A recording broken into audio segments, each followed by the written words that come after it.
Have you ever experienced a moment in your life where you had no idea what to do?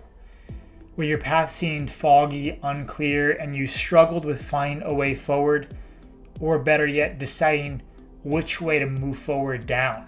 Right? See, we are in the age of information, the transition from Web 2.0 to Web 3.0. And with an increasingly digital world, there comes increased abundance. And with that, increased in options and opportunities. Earlier in the history of humanity, we had few functions and few responsibilities. To put it simply, it was survive and replicate. In the Maslow's hierarchy of needs, it's food, water, warmth, rest, security, and safety. These were the things that occupied our time and energy, especially when we were in tribal communities, moving from place to place nomadically. It was food and survival. And now that most of these needs are met, our focus has shifted to that of relationships, prestige, feelings of accomplishment, and fulfillment. It's become more of an internal challenge than an external challenge. But because of this abundance, because of these advantages, there's often a challenge of too much.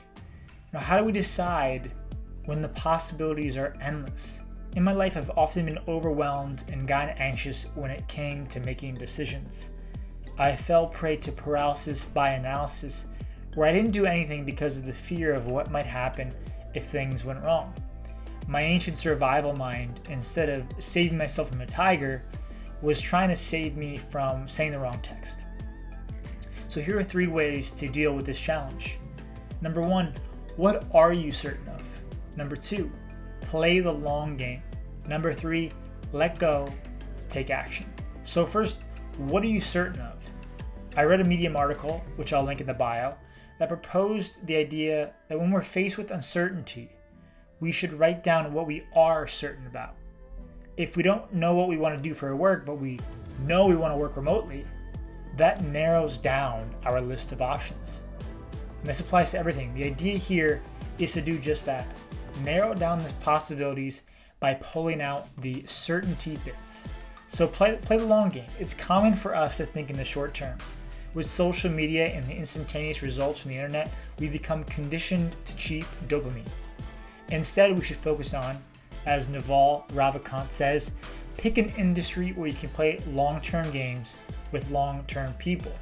Life is a series of games. One can even think about it as one big game, the game of life. And everything in life plays off of compound interest. Whether you're going to the gym or investing in mutual funds, putting in daily deposits or reps will benefit you over the long term. You will not see the results right away, but the longer you do it, the more exponential the return. Now, Joe Rogan has been doing this podcast since 2009, but he's really only seen monumental returns over the last few years. So play the long game. And finally, let go and take action. At the end of the day, life is unpredictable and out of our control.